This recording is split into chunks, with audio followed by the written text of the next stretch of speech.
මුගලන් මහරහතන් වහන්සේ දවසක් දනට වඩිනකොට මුගලන් මහරහතන් වහන්සේ පරක්කු වෙලා වැඩි. එදා සංඝයාට දානි දීලා ඉවරලා ඉතුරු වෙච්ච ඒවා ඉඳුල් කන මිනිසුන්ට, හිඟන මිනිසුන්ට දීලා. බඩගින්නේ මිනිහෙක් ආවා. ඒ මිනිහට දෙන්න දෙයක් නැහැ. ඔක්කොම හාමුදුරුවෝ දානේ වළඳලා ගිහිල්ලා. ඒ මිනිසයාට ඉතුරු වෙලා තිබ්බ කිරි පොඩ්ඩක්, කිරි කෝප්පයක්.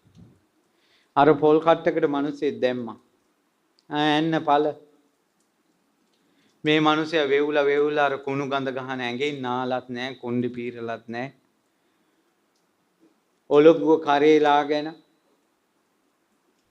යනකොට ඒ කිරි ටික බොන්න ඕන අයිනක ඉඳගෙන කියලා මොගලන් මහරහතන් වහන්සේ වඩිනවා. ඒ මොගලන් මහරහතන් වහන්සේ දැක්ක ගමන් අර මිනිස්සයාට හිතුණා මම දානයක් දීලා නැහැ, මේකවත් දෙන්න ඕනේ. ඇඟින් ගඳ යනවා, මැන්සෝත් වහනවා ඇඟි. ඉතින් මොගලන් මහරහතන් වහන්සේ ළඟට ගියා. මොගලන් මහරහතන් වහන්සේ නැවතුණා. පාත්‍රයට කිරි එක වක් කරන්න වගේ හැදුවා, ගණේද දන්නේ. නිහඬ වින්නවා, නිල් මණිකක් වගේ. කිරි ටික පූජා කළා. මොගලන් මහරහතන් වහන්සේ පාත්‍රයට අරන් එතන ඉඳලා වැළඳුවා. අර පාර අයිනේ අර හිඟන මිනිස්සයා මෙහෙම වැඳගත්තා. ඇස් දෙක පියාගත්තා. ඔබ වහන්සේ පරක් වෙලා ආවේ නම් මං උදෙසාමයි. මට පින කරගන්නමයි ආවේ. ඔබ වහන්සේ මට අනුකම්පා කළා.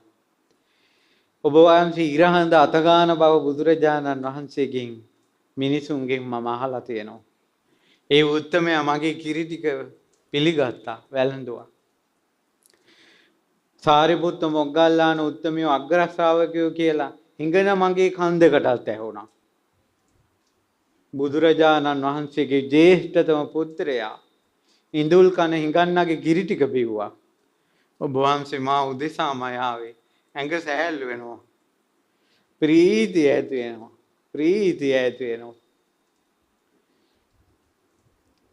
ඔබ වහන්සේ මේ දුක්ඛිත සංසාරයෙන් එතර වෙච්ච කෙනෙක්. ඇහැට ඇලෙන්නේ නැති කෙනෙක්, කනට ඇලෙන්නේ නැති කෙනෙක්. නාසයට, දිවට, කයට ඇලෙන්නේ නැති කෙනෙක්. ඔබ වහන්සේ ඇහි යථාර්ථය දැක්ක කෙනෙක්. අනිත්‍යයි, දුක්ඛයි, අනාත්මයි කියලා. ওই ඉඳුල් කන මිනිස්සයා ඉඳුල් ටික කන්ට සංඝයා වළඳලා ඉවර වෙනකල් අයිනේ ඉඳලා සංඝයා යනකල් කියන බණ අහගෙන හිටපු කෙනෙක්. හිඟන්නෙක් වෙලා බණ අහලා හිත එකඟ වෙච්ච ගමන් ආවා ගැළපි මේ ආයතන හය අනිත්‍ය දුක්ඛ අනාත්ම විදියට විමස ඉන්නකොට බලන්නකො ධර්මයේ විසින් මොහුගේ සක්කාය දිට්ඨිය ප්‍රහාණය කළා, විචිකිච්ඡාව ප්‍රහාණය කළා, සීලබ්බත පරාමාස ප්‍රහාණය කළා. සෝතාපන්න ශ්‍රාවකෙක් බවට මෙයා දන්නේ නැහැ. මේ වැඳගෙන ඉන්නේ දවස් කීයක්ද කියලා දන්නවද? 7 දවසක්. ඔන්න අද කාලේ ඒ කාලේ වෙනස. පාරයිනේ ඉංගන මිනිස්සෙක් දවස් 7ක් වැඳගෙන ඉන්නවා. කවුරුත් කූද්දන්නේ. අද කාලේ නම් ඒ 7 වෙනි දවසේ මලකුණ වැටුණා. මැරිලා. දෙවියන් අතර ඉපදුණා. දිව්‍ය අප්සරාව රන් ලියවැල් වගේ ශරීරයෙන් සුදු රැස් විහිදෙන සඳුන් සුවඳ හමන දිව්‍යාංගනාව ලක්ෂ ගාණක් වේවානේ. අර කුණු ගඳ ගහපු ඇඟ රත්තරම් පාටයි දිව්‍ය රාජයා. දිව්‍යාංගනාව ටික වටේට ඉන්නවා. ඇස් දෙක පියාගෙන කල්පනා කළා මොන පිනකින්ද මා දෙවියන් අතර ඉපදුනේ. මේ හිඟන කුෂ්ඨයාගේ මේ ඉංගන මිනිසයාගේ කිරිඩිංගිත්තක් මොගලන් මහරහතන් වහන්සේ වැළඳුවා. මගේ ආචාර්යන් වහන්සේ වඳින්න යන්න ඕන කියලා දෙවියන් අතර ඉපදිලා පළවෙනි කෘත්‍ය කළේ මේ මොගලන් මහරහතන් වහන්සේගේ සිරිපතුල වැඳපු. මුළු රජගහ නුවරම බබළුවාගෙන ඒ කුටියට ඇතුල් වෙලා පා වැන්දේ. ඔබ වහන්සේ මට පිහිට වුණා.